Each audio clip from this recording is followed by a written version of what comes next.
All right, in 5, 4, 3, 2, 1. What is up, guys, and welcome to another episode of Guarani Vision, the first ever podcast dedicated to Paraguayan football in English. As always, I'm Roberto Rojas, and joining me are my two great co-hosts, Fede Perez and Ralph Hannah. And guys, here we are. It's finally July.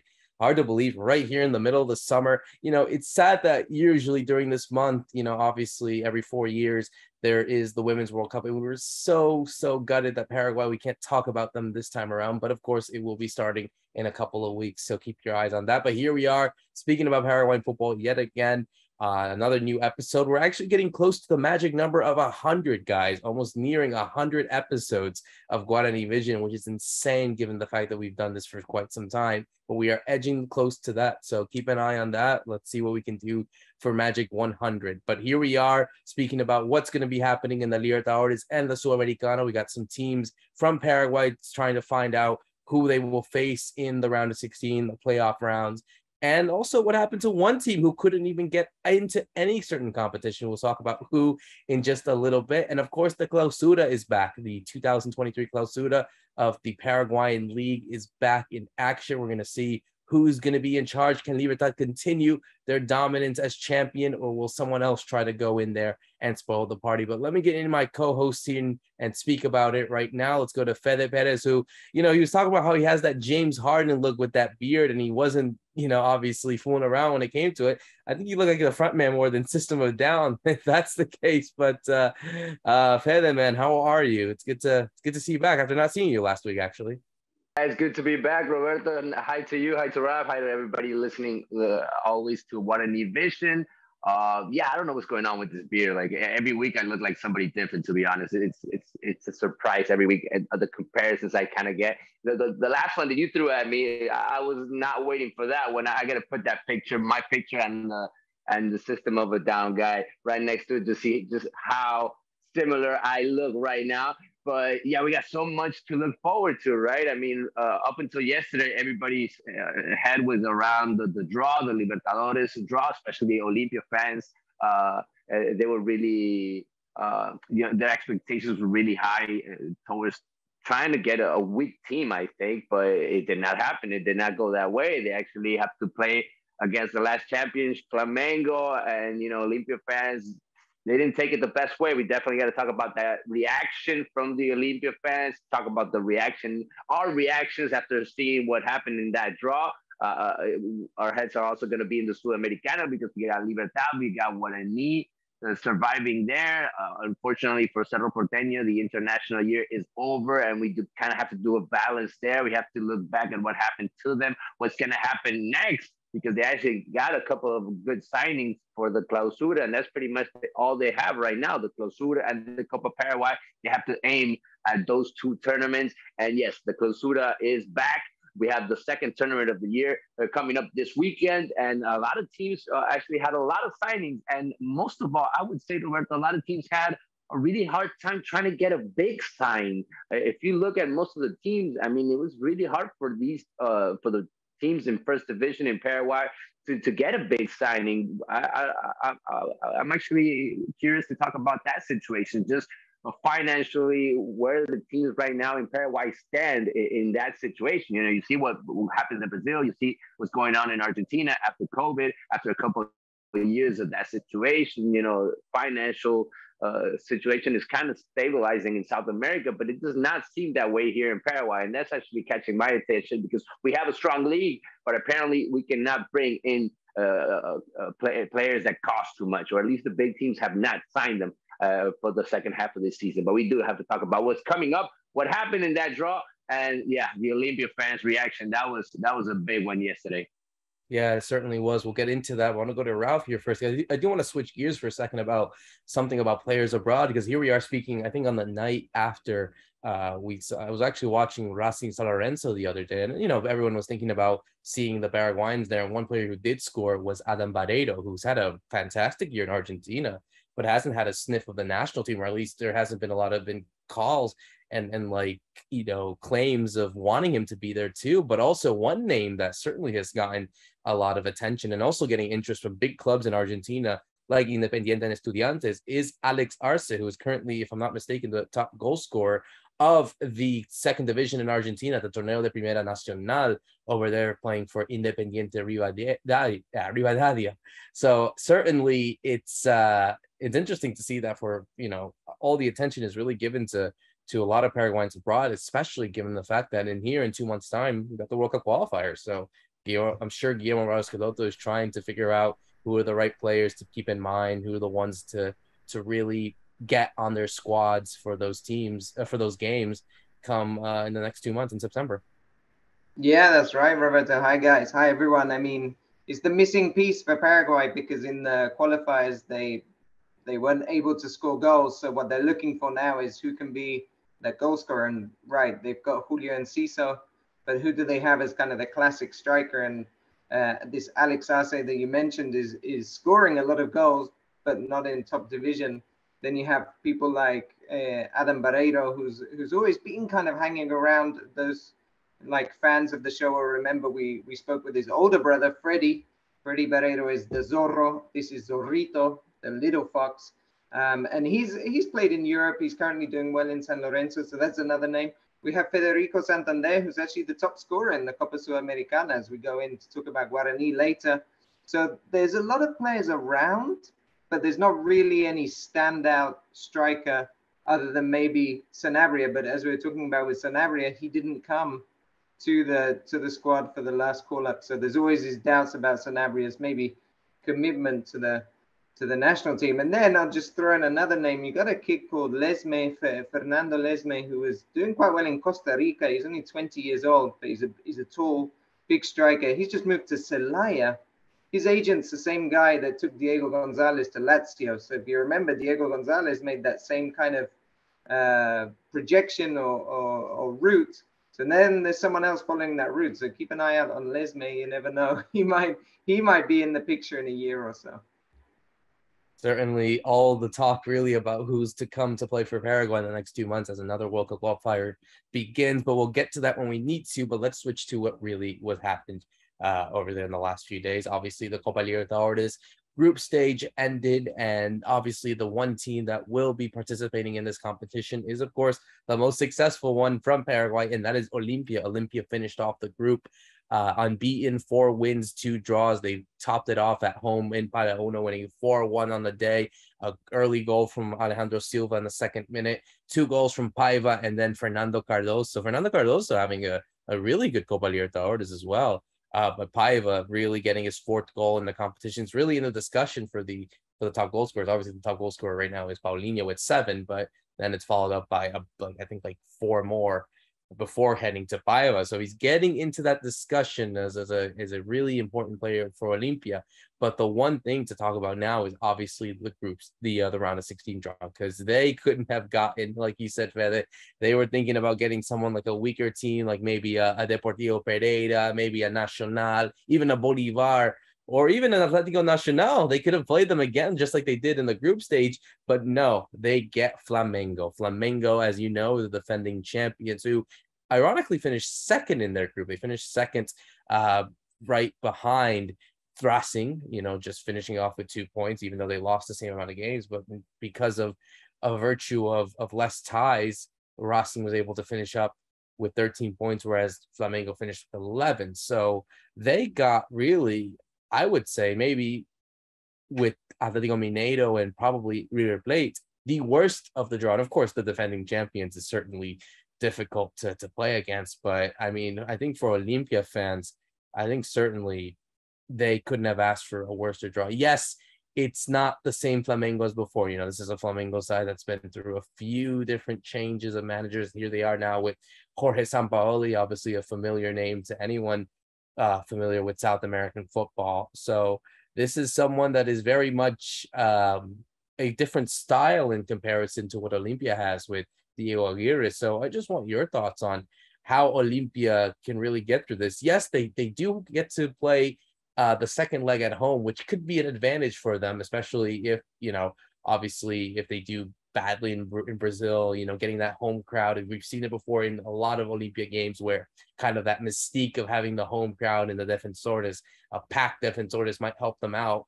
But no, I just want your thoughts on this and can Olimpia do it? Can Olimpia really have a chance against this really tough Flamengo side? Well, guys, yeah, obviously we got to talk about the reactions here. Olympia fans were definitely waiting for a totally different draw. I mean, if you made a list of the teams that the fans wanted to face, obviously Flamengo was probably one of the last ones, right? I mean, I think it was River and Flamengo, the teams that Olympia fans did not want to go up against, especially because Olympia is on this financial race. Also, they need to make money, so it's not just about getting to the final. It's not just about winning the Libertadores, which is obviously what the fans want again after so many years, after being in that final in 2013. But for Olympia, it's also a race to try to make as much money as they can this year. And in that sense, it's been totally successful this year, at least. You know, they haven't sold many players. They try to maintain the base of players. And they even brought a pretty good coach, a coach that's also he's not a cheap coach. I mean, I know he has a really good contract, and they brought him for this. They brought him to the Libertadores. They brought him because he has the experience. So this is a stage where he has to really show his stuff, and they have pretty much a month to get ready for this game. So I think that's pretty good time. It's enough for the strategy to get players back, especially some that are injured. See if Derlis Gonzalez can play that second game against Flamengo. That would be huge. And yeah, there are rumors about players that could leave. Facundo Brera, Paiva, they got offers on the table, but we just don't know what's going to happen with them, to be honest. I think Olimpia is right now on their best moment with Diego Aguirre. These last 4 or 5 games, they really look like they got themselves together, and they got the momentum. I mean, the game against Atlético Nacional and this last game in the group stage was just fabulous for them, especially playing at home. And they got that atmosphere. And when you have that going, when you have the fans by your side, I mean, you can create something special. And I think that already happened with them in 2013. That's why everybody here is talking about the coincidence, Roberto. Everybody, all the Olympia fans are talking about that situation. You see it on Twitter. You see it on social media. And fans are with that. I think the craziest one I heard yesterday was Aguirre has the same letters in his last names that Pompido, that Almeida, and Cubilla had 7 letters. I mean, that's how crazy Olympia fans are going right now into the comparisons about, coaches that have already made history in Libertadores and trying to do the same special thing with Diego Aguirre. That's something that's building up here, obviously, also with Olympia, because they are the only team in Libertadores, and they really got the fans excited. I mean, they had a tremendous group phase, and they just evolved as a team. Right now, I think it's the best time to face Flamengo. Bring on the test, just like Alex Silva said, I believe in his stream, right as the draw was happening. I mean, he didn't look concerned about facing Flamengo. He said, we're going to have to face this team eventually. Why not now? Let's see what we're made out of. Yeah, I mean, it's like you said, Fede, these are the games you have to play if you want to win the title, and people from the outside might think this is crazy, but Olympia really believe they can win the title. You mentioned Ale Silva. He said this is like the obsession. This is their main focus. And there's all the crazy coincidences that we're talking about, but also they have a fairly good record against Flamengo, relatively. They've only lost once at home in the 4 games they played in Libertadores, which is 2021, which was a big defeat 4-1. But other than that, they've won twice in Asunción and they've drawn once. So they will feel, as long as they don't lose that first leg by huge amount, if they can even be 1 goal down from the first leg, they will feel they have a chance when they bring it back to Asunción. And like Fede is talking about, the whole atmosphere around the club is totally different to say, well, even a year ago. I think a year ago they were going through their different managers. You know, they were kind of struggling around. They weren't sure if they're going to do anything in Clausura, and then they ended up winning, of course, Clausura, which got them here to the Copa Libertadores to be able to play this. And yeah, they had an easy run for sure. But what's interesting is I think it took Aguirre some time to get the team working. If we look at their last 4 games, which they've won, they've also won the last 3 by at least 3 goals. So they're really starting to come into a good run of form just at the right time. with Luis Gonzalez to come back. So there's kind of a lot of positives around Olympia. It's a Flamengo team also that are, I think they're fourth in Brazil at the moment. They're fourth, but they're a long way off top. They're a long way off Botafogo. They're doing very well. That's another Paraguayan. We should talk about Mati Segovia, but that's for another day. But this isn't the Flamengo that's kind of been running away and bulldozing teams that maybe we saw before. So there's a chance. There's definitely a chance in there. And this could be, should Olympia get through this is possibly the hardest game they would have. Maybe Palmeiras is the other, but this could be the hardest game they face until they get to the final. So it's a massive chance, I think, for Olympia. Well, looking at who they would face if they do win, they would have to take on the winner of Fluminense and Argentinos Juniors. So definitely two tricky teams. But hey, if they can get past Flamengo, they definitely have a chance of saying that, hey, maybe they could start to believe. But like you said, Fede, all these coincidences. I just saw one the other day, actually. Olympia has always won the Libertadores the years that they eliminated the defending champions. 79 with Boca, 1990 Atlético Nacional, and 2002 with Boca. So, hey, who knows? Maybe the fourth one is coming if they do it this time. But again, it will be a difficult task. Obviously, game will happen in the first week of August. So we'll definitely keep an eye on that as it comes, as we switch gears to the Sudamericana, where we have two sides facing each other in the match. And it's really in the fact that we have two teams, really, one is waiting and one will have to face, because we do have a Libertad side that will be taking on Tigre. That's in part of the knockout round playoffs, with the winner playing a very tricky Brazilian side in Fortaleza. Always a tricky side to face. But, Tigre is also a team that has kind of been, right there, always kind of, played Paraguayan teams in the past. I remember these games before, so it's not certainly an easy task. Whereas for Guarani, they have to wait on the winner of Patronato, a Patronato side that, again, is in the second division, coached by Facundo Sava beforehand. And Botafogo, probably the best team in Brazil at the moment. So certainly for both, and I'll go to Ralph on this one, certainly for both Libertad and Guarani, they don't exactly have very accessible ties, you would say, to get into the round of 16, even if Libertad were to win. But for Guarani's case as well, if they do await the winner of either Patronato or Botafogo. Yeah, it's right. I was looking, as the draw came through, I thought, wow, the Sudamericana is looking kind of good this year. I mean, often at the Sudamericana, you sometimes feel it's a lot of weak teams in there. It's not too much competition, but I was like, whoa, there's some really strong sides here. I would put Libertad in there as one of the stronger sides. And I think we'll get some good games and some good competition. I mean, for Libertad, it was disappointing, of course, that they're here.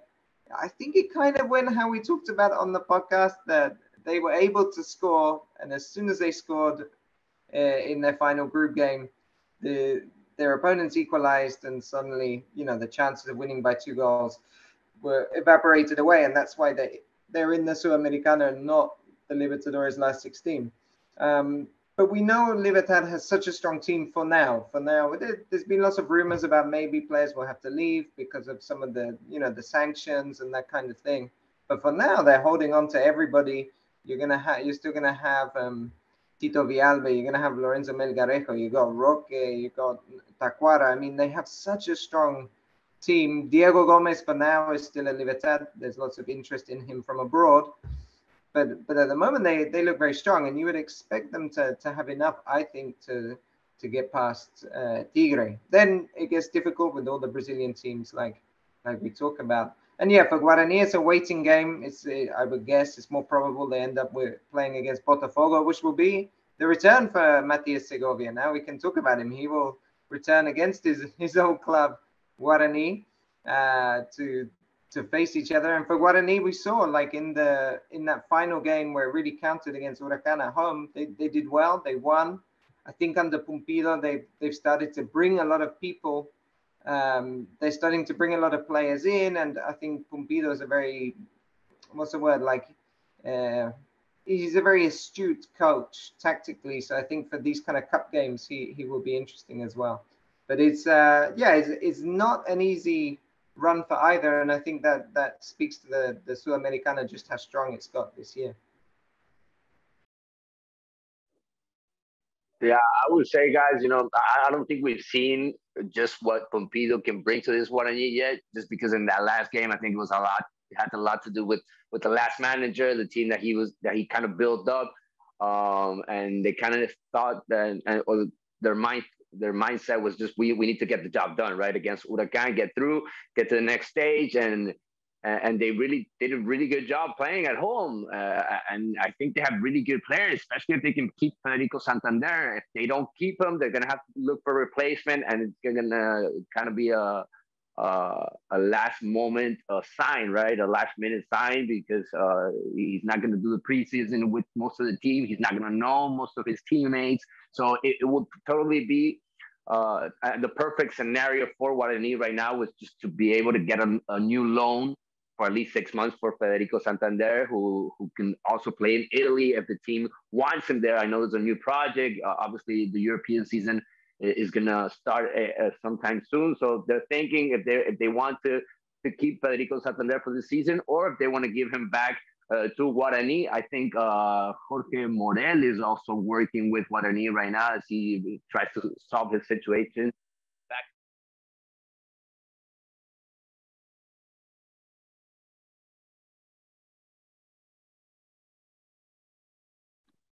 Yes, Fede. It, All right. 3, 2, 1.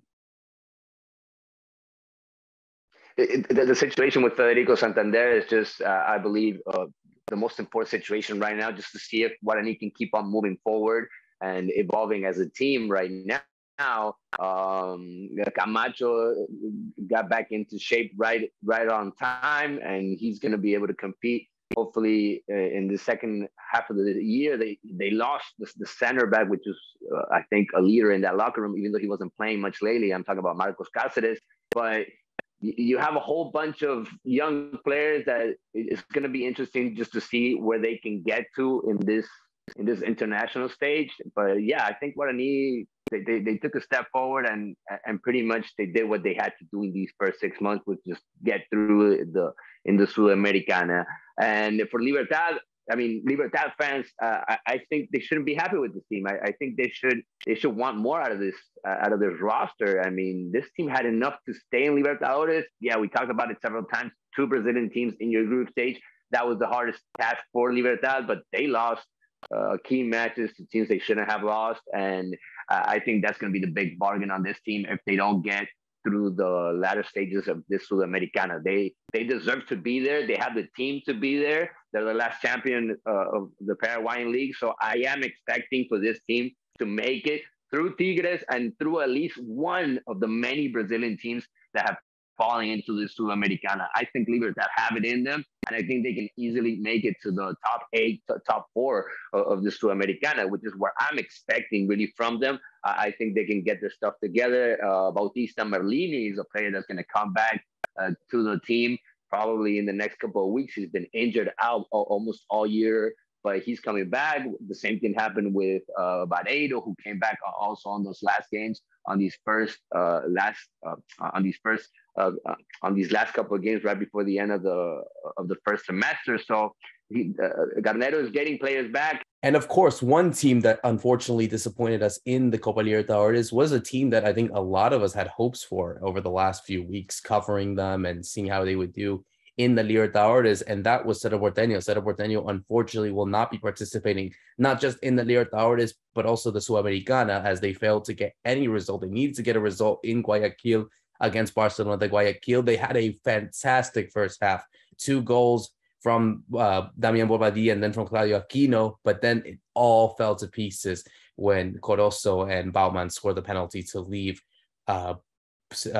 Guayaquil with a point, meaning that Cerro finished dead last in their group. And Fede, this is an embarrassment yet again for Cerro Porteño. I think everyone was hoping that maybe they could have done something in the Sudamericana, not just because for them it's a big morale boost, but they're losing a lot of money. You know, this is a side that I think as well has been dealing with a lot of, like, I wouldn't say financial issues, but certainly something that they expected to cover a lot of their debts playing in the Libertadores and of course playing further, be it in the Sudamericana or whatever. but now they fall flat on their face. And it's completely insane how it's been kind of a 180 really, where Cerro Porteño under Facundo Sava had this really good start in the Libertadores and even in the Apertura. And then over the next few weeks, the tables have just completely turned where, you know, they ended up losing the Clausura, the Apertura. Now they're out of every competition that you can think of in the international stage, meaning that for them, and we're going to get into the Clausura in a bit, it's an obligation for them to win it. And it's really the requirement. And yeah, they have Copa Paraguay, which is a title that they haven't won as well. But you can only say that there's a lot of people really pissed off on Cerro Porteño and, you know, what they can do moving forward. They brought in some transfers. They try to bring in some smoke screens to hopefully please the fans, but it's not been going well for them now. And I've questioned whether or not Facundo Sava will have the energy, or even the board at Cerro Porteño will even have the patience to deal with him for the remainder of the year. Yeah, I wouldn't be so worried about Facundo Sava's situation just because he's been in the club only, 5 months so far. I think they'll give him more time to try to work on this team. But yeah, obviously Cerro Porteño has to win the Clausura now after being embarrassed in their group stage. You said it dead last, and that was definitely not the spot that fans wanted to see this team. That's not the spot I think this team deserves in this group. So then you got to look at why this happened. And that's where fans are thinking, who are we going to blame? Are we going to blame the front office? Are we going to blame the coach? Are we going to blame the players? I think it has to do a little bit with all of them. The front office, the way they handled the situation at the beginning of the year, the roster, the way they put it together. You could see that Cerro needed certain players at certain moments, especially when they got a couple of injuries in defense. They could never figure out that situation. Same thing in midfield. I mean, Rafael Carrascal playing in this very important game when, you know, he hasn't showed up much of this season in the last 2 years. One of the players that's been criticized a lot.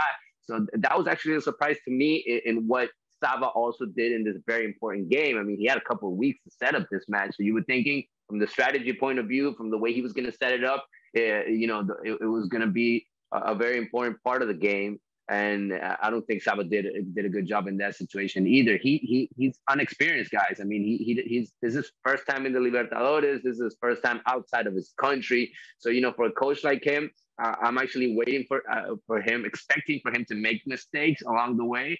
But he never really figured it out in the way that his team played. Yeah, good 45 minutes. Same thing happened against Palmeiras. You ended up losing that game.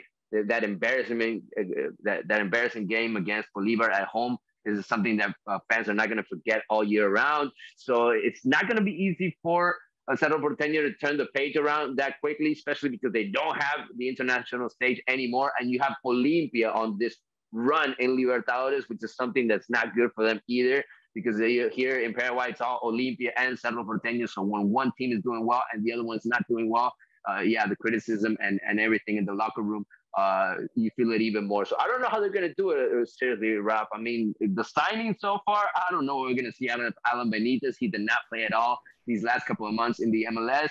Cecilio Dominguez, talk about a player that had a lot of trouble outside of the country. I don't know what we're going to see out of him either. I mean, no signing so ever, and that can fulfill what the fans are actually waiting, and no good sign so far in a place where they have to figure it out, which is the center back. I think fans are still waiting for that defender, that defender that can really solve the situation back there with Coutinho being out pretty much all year.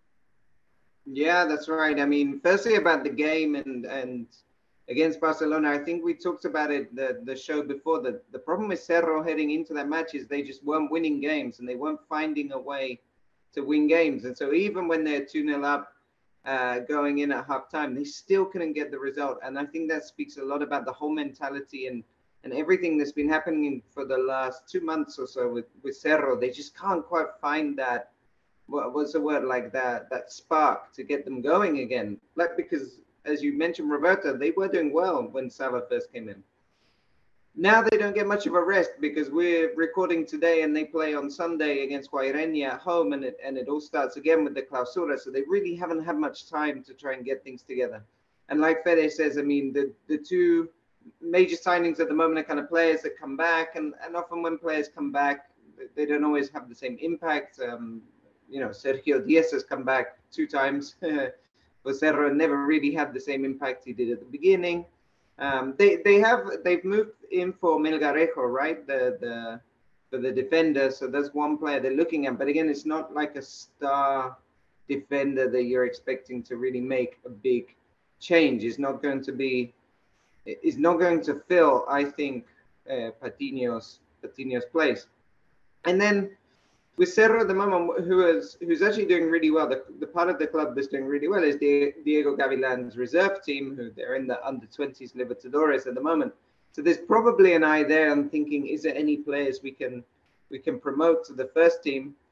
But again, just off the top of my head, I can't think of any defenders that are doing well in that team that you would necessarily promote. So that's going to be the big issue of how to fill that gap. Which we're talking about Patiño, but also it goes back to Duarte, who since he moved to Russia, we haven't seen someone fill that space. And of course now, on top of that, they don't have the money to be able to bring in someone big because, like Roberto was saying as well, they don't have the financial kind of benefits that you're going to get from playing Copa Sudamericana or Copa Libertadores knockout. So that was a really disappointing result for Cerro, and it just sends them into a very difficult time because, they have to, pretty much they have to win the league or they have to get a very good points total to get into the Libertadores next year. And by getting the good points total, we mean they'd have to be second and very close, so maybe just getting pipped to the title. So they really need to have a great season, and they're shaping up not to have one to end up the year. So it's a difficult time. Just to mention really fast, Roberto, 4 out of their 5 signings so far are all comebacks. Alan Benitez, Cecilio Dominguez, Fernando Romero, and the last one is Santiago Arzamendia. Rodrigo Melgarejo is the only new face around, but he's a really young center back that we'll see eventually if he gets a starting role in this team. Yeah, and I think that's going to be interesting as we go into our discussion about the Clausura, because as we know, on the day of recording, the Clausura begins today. We see the second half of the Paraguayan League happen, and I think certainly this is going to be where we're going to have a bigger test because, of course, you have 3 of these teams participating in competitions outside of their local league, Libertad, Guarani, and Olimpia. But of course, this might be a perfect opportunity for a team like Cerro Porteño who don't have anything to play for, who are obligated to win this. And even for them, I think they understand that they need to get something to go into Libertadores next year. Because, as of course, as we look, the first 4 teams in the aggregate table basically go to the Libertadores. Right now, Libertad is leading the way as champions with 51 points. Cerro Porteño, second place with 41. They would be going into the group stage if the tournament ended. Sportivo Trinidad, ironically enough, in third place after a fantastic season with 38 points, they would be qualifying to the second stage of Libertadores, which for a team that just got promoted would be incredible, really incredible to see them and the work that someone like Jose Arrua is doing. Looking in fourth place, you have Guarani over there in the first stage of Libertadores. Then looking at the Sudamericana, you have Nacional, Almeriano, another team that's always been kind of a surprise package, and Olimpia, because remember, Olimpia also had a really terrible, for their standards, Apertura, and so they kind of want to dig deep and really try to get the results that they need to. Looking at the aggregate table for the relegation race, you have Tacuary and Resistencia over there, and then Guarenia and General Caballo de Juan León Mallorquín just right outside. So Fede, I'll go to you on this one. What are your expectations for this Clausura? And I think everyone can really say that these are always the big tests for teams that have a lot of depth and a lot of not issues, I would say, but certainly if they're able to really manage themselves in different competitions. You think for Cerro's case, even if they did have not exactly the season that they wanted to, I think, can this be like a silver lining for them heading into the Clausura and see them as favorites to win it?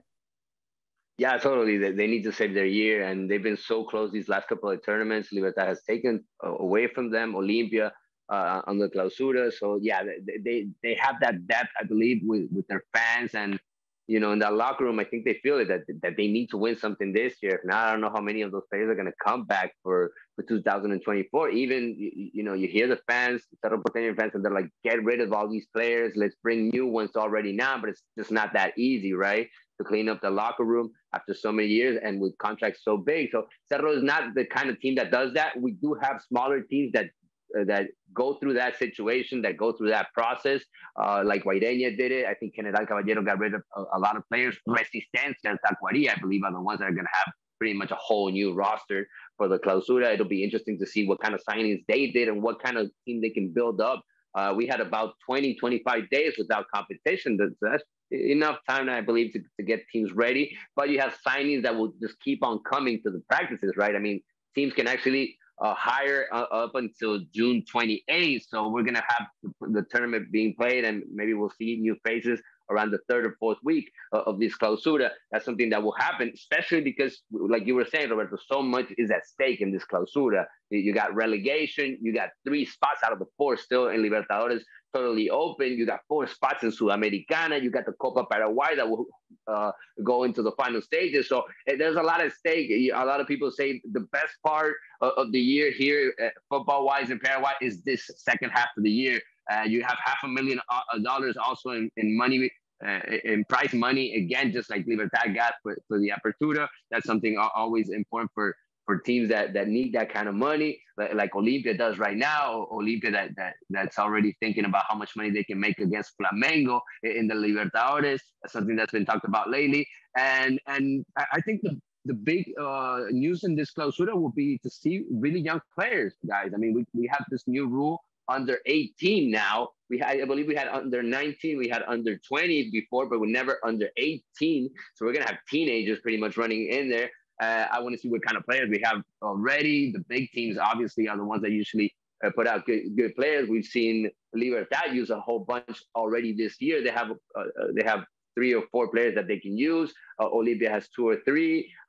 Cerro, like Ralph was saying, they don't need to put them in probably these first couple of weeks because they can use the minutes from the players that are playing in the Libertadores under 20. Alexis Pariño was one of the players that was used by Cerro Porteño lately. We'll see what kind of new faces. We'll see if a bright new star also comes about in this Clausura. But I'm looking forward to it, Ralph. I don't know if you're thinking the same. There's so much at stake here that I don't know. Even Luqueño might be a surprise too. Roberto did not mention Luqueño. Yeah, I was actually going to mention Luqueño because of 2 things, really. One, they signed Lucas Barrios, which I think is very interesting, but also the coach, right? The coach is Cesar Cáceres, who was the coach of Olimpia, won the title, and has proved himself as actually a very smart manager. And he's kind of didn't get any other opportunities because all the big clubs are sewn up. He could never go to Cerro, I think, because of his attachment to Olimpia. So he's picked up Luqueño, and that's really interesting to see if he can start a project there and do something with them. Again, I don't think Luqueño will challenge for the title, but now thinking of Copa Sudamericana, that could be a great way for them, who they've just come back into Primera, to then get that chance. And you mentioned, Tacuarí and Resistencia have totally changed their teams because they have to find something. I think of the 2, I think Tacuarí have made some quite smart signings, especially in defense. They got Gaspar Servio in goal, who comes back to Paraguay after his last action in Paraguay was a crazy game with Guarani when they conceded 2 very late on to Cerro, so Cerro will win the title. So that's interesting to see him back in Paraguay. And then I think we spoke at the top of the show a bit about Guarani, that Pumpido he's a very good coach. He's got a nice team working together there in Guarani. They didn't play great, but they managed to finish 4th. So could they step up on there? Of course, there's going to be the Sudamericana, which might kind of distract attention. We always see that Libertad, they do very well in the Apertura. They often don't do well in the Clausura because they really start to focus on their continental competition. So I think that could happen again, which kind of leaves the door open maybe for your Olimpia, Cerro, or even someone like Nacional. Nacional are a team that if they could find goals, one thing they've struggled with was finding goals since Bruera left. If they're able to find that this season, then maybe they can also mount a title challenge. So I think we got a really exciting Clausura coming up, and like Fede was saying, like everybody's fighting for something. The way the league structured, you only have 12 teams, but you end up pretty much, it's very rare that a team is playing for nothing when you come to the end of the league. They're either trying to go for Sudamericana or they're trying to avoid getting relegated. So I think we got an exciting few months coming up. So I guess to close this off, and this was a really good discussion, I'd like to get predictions from all you guys. Who do you see winning the 2023 Clausura? Ralph, since you were last, you will go first this time. Oh, I'm not sure. I don't think Libertad will do it. I think Libertad often, like I was just saying, get distracted. Olympia were a sneaky outside bet, but they're going for Libertadores. So I think maybe they'll get distracted. I also don't think Cerro are good enough, so I'm not sure who should pick here. All right, I'm gonna go out there, and I'm gonna say Guarani are gonna win the title. Wow, that's a really, really. I thought you were gonna say like someone like Trinidense or like go really off. I mean, Fede. I mean, are you feeling that way? Do you feel that there's someone that is non-traditional that could surprise a lot of us, or do you feel that maybe the same forces are going to win the Clausura? I'm surprised by Ralph's call because, Guarani stands there in the fourth place historically. I mean, it's Olimpia 46, Cerro Porteño 34. Libertad won their 23rd title last Apertura round. And Guarani sits in fourth place with 11 titles. Those are the top teams here in Paraguay. I'm going to pick one of them, obviously, because they are the ones that win pretty much all the time. I'm actually going to go out of my way and say that Libertad is going to do it again. I don't know why I just feel that way. I just think that all of these comebacks with the injuries and Carnero having such a depth in his roster, I think he's going to find that B team. I think he's going to find that team that's just going to keep being motivated in the local league. And that's something that he talked about. He wants to win this Clausura. He's not going to be distracted like Ralph was saying, maybe with the Sudamericana. Obviously, they're going to try to do a run in the Sudamericana, but this team was aiming, I believe, to the Libertadores. So maybe the best way to close up this year is winning both titles in the local league and heading to the Libertadores next year as a really strong team. So I'm sticking with Libertad this year. I don't know. I got it in the Apertura. I think they're not going to let me down in this Clausura. Yeah, it's. I think we're all going to defer here. Ralph said Guarani, Fede said Libertad, and I'm going to go with Cedro on this one. I feel as if, though, with all these teams getting too distracted in their kind of international competitions, that it hopefully will allow Cedro. And historically, they always tend to do well in the second half of the seasons. They always tend to, get Clausura titles more than Apertura titles. So I think they have, and then for them, I think they understand the kind of responsibility to try to save their season. And I think for them, getting these type of, like you said, Fed, these returns, hopefully they can be useful, because certainly I think they have the talent and the capacity. Whether or not Facundo Sava can find a winning formula is here to say, is still left to say, but I still think that just barely Cerro Porteño. I'm not saying they're going to win it like dramatically a couple of years ago like they did against Guarani, but I think they will have enough of a push to hopefully win their first title in what would be like 2 years now, if they win this one. So yeah, I'd say Cedro will win the Clausura. And I guess for to finish it off as well. Sorry, I thought we were going to finish it off with the winners, but I thought let's finish it off with the teams being relegated, because we have two teams that do need to get relegated to the Intermedia. As I said, Tacuaru with 1,030 and Resistencia with 1,000 currently are below the pack for the relegation kind of average. So, I'll go to Fede on this one. Do you see that changing any bit, or do you feel that maybe Libertad and Tacuaru and Resistencia unfortunately won't have enough to escape their dangers of getting relegated?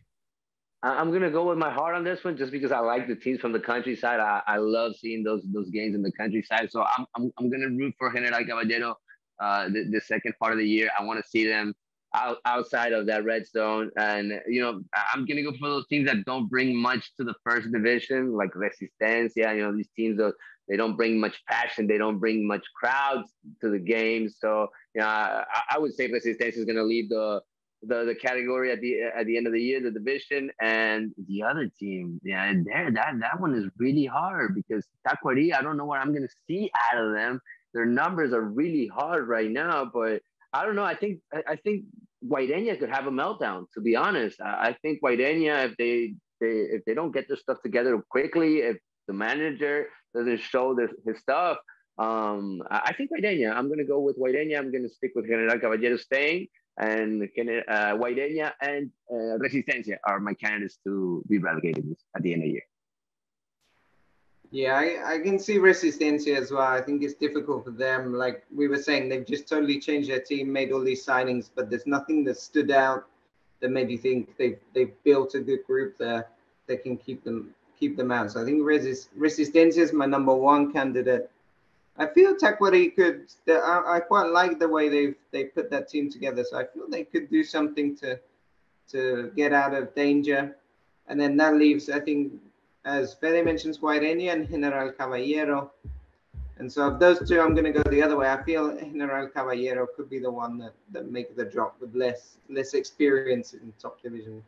Yeah, I think so too. I really think that General Caballero is not going to have a good season, so I see them dropping off. And I think Resistencia as well. I think Tacuary and Guaireña kind of save their seasons in a way and have a really good push to the second half of the Paraguayan league. So obviously a lot will be played in this interesting Clausura race. Obviously Libertadores and Sudamericana happening for these teams in the beginning of August. So we'll be focusing on that as we close out another great episode of Guarani Vision. For myself, Roberto Rojas, Fede Perez, and Ralph Hannah, thank you so much for listening in. See you soon.